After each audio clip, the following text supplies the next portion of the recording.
Oke, video kali ini kita mau bahas tentang teknik pernafasan. Ada dua yang mau kita bahas.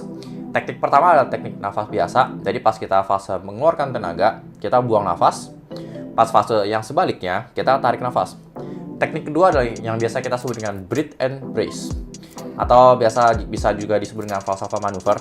Jadi kita tarik nafas, kita isi rongga udara di perut, terus kita tahan, berikan external pressure. Ini bakal kita bahas demonstrasinya di belakang video. Kita sekarang mau bahas dulu kenapa pernafasan penting. Ditinjau dari perspektif teknik pertama, yaitu tarik nafas saat fase eccentric dan buang nafas saat fase concentric. Hasil penelitian ini mengatakan buang nafas saat kita mengeluarkan tenaga akan menghasilkan output tenaga yang lebih besar dibandingkan saat kita menarik nafas. Dan output tenaga saat kita buang nafas tidak berbeda jauh dengan saat kita menggunakan falsafah manuver. Paper ini mengatakan berhubung falsafah manuver meningkatkan tekanan darah mungkin tidak cocok untuk semua orang. Jadi dianjurkan untuk tetap pada teknik pertama. Tapi menurut gue sendiri, kekurangan dari paper ini adalah dia menggunakan gerakan isolation. Jadi bukan gerakan compound seperti bench press, squat. Sedangkan kita pas latihan kan masih didominasi dengan gerakan compound. Jadi paper ini agak kurang relevan kalau misalnya kita terapkan di latihan kita. Sedangkan paper kedua mengatakan falsafah manuver bisa membantu meningkatkan stabilitas dari tulang punggung. Saat kita mengangkat berat, seperti squat, hal paling penting yang perlu dijaga adalah stabilitas dari tulang punggung kita. Bayangin kalau kalian lagi squat dan core kalian lemas, core itu ibaratnya jembatan penghubung beban dari upper body ke lower body. Kalau jembatan ini lemas, apa yang terjadi? Badan kalian bakal menggulung, jatuh ke depan atau jatuh ke belakang. Jadi mengambil kesimpulan dari dua jurnal di atas, untuk gerakan heavy compound, lebih baik kita menggunakan falsafah manuver atau breathe and brace. Karena meningkatkan stabilitas core yang sangat penting untuk eksekusi gerakan compound dengan sempurna. Tapi kalau kalian punya masalah dengan tekanan darah, lebih baik kalian konsultasikan ke dokter dulu, jangan langsung digunakan. Sedangkan untuk gerakan isolation yang dilakukan dengan repetisi sedang atau tinggi, tidak perlu falsafah manuver. Cukup menggunakan pernafasan biasa. Contoh paling umum penerapan falsafah manuver adalah 3 gerakan: squat, deadlift, bench press. Apakah gerakan selain 3 di atas nggak boleh menggunakan falsafah manuver?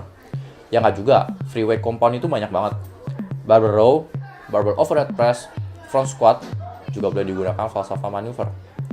Intinya adalah falsafah manuver sangat cocok untuk gerakan yang tujuannya adalah external focus. Jadi fokus gerakan ada di mengangkat beban seberat-beratnya, tapi dengan form dan teknik yang tetap terjaga. Sedangkan untuk gerakan internal focus, yang artinya adalah fokus gerakan ada di mind-muscle connection, falsafah manuver ya nggak terlalu perlu, bukan nggak boleh, tapi tidak perlu. Seperti yang ditunjukkan hasil jurnal tadi, tidak ada perbedaan signifikan pada output tenaga dengan falsafah manuver atau buang nafas seperti biasa. So, sekarang kita mau demonstrasi teknik pertama. Kita mau demonstrasi dengan bicep curl dan side raise.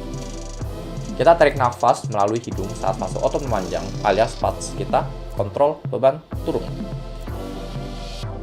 Kita buang nafas melalui mulut saat fase otot memendek alias pas kita ngangkat dumbbell tersebut.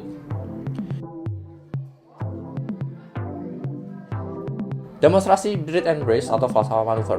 Cara kerjanya adalah kita isi dulu volume udara di perut kita. Tarik nafas melalui hidung, terus isi udara ke perut, bukan ke dada, ke perut. Setelah kita isi volume udara di perut, kita berikan extra pressure dari otot transverse abdominis kita. Kita tekan ke dalam. Jadi ibaratnya balon, kita isi dulu udara, baru kita press ke udara. Yang salah adalah kalau misalnya kalian nggak tarik nafas ke perut, kalian tarik nafasnya ke dada. Kalian tarik nafas ke dada, kan volume udara di perut nggak mengembang. Volume udara nggak mengembang, tapi kalian berikan external pressure. Ini juga nggak akan begitu kuat. Dan sama juga dengan kalian isi udara udah masuk ke perut nih. Tapi kalian nggak kasih external pressure dari transverse abdominis. Ini juga nggak efektif namanya. Jadi, salah satu kekurangan dari menggunakan lifting belt untuk pemula adalah mereka belum tahu cara menggunakan transverse abdominis untuk memberikan external pressure ke perutnya. Jadi, squat kalian masih belum bisa, deadlift masih belum bisa, udah pakai lifting belt. Ini salah satu kesalahan yang paling fatal. Jadi, kalian harus pastikan kalian bisa latihan squat, deadlift tanpa belt untuk 1-2 tahun. Belajar dulu cara kontraksi manual pakai transverse abdominis. Kalau misalnya beban angkatan kalian udah kuat, kontraksi manual udah nggak kuat buat menahan, memberikan external pressure lagi, nah kalian boleh menggunakan lifting belt. Nah, penerapannya adalah untuk gerakan seperti straight arm pullover, cable fly, side raise.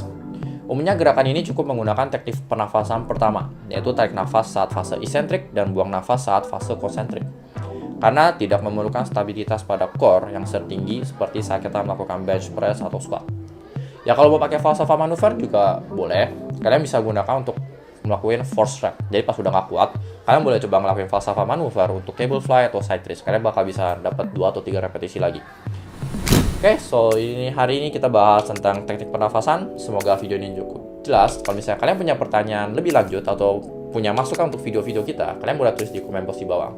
Dan jangan lupa untuk di subscribe dan like bagi pendatang baru. Oke, thanks for watching. See you next time.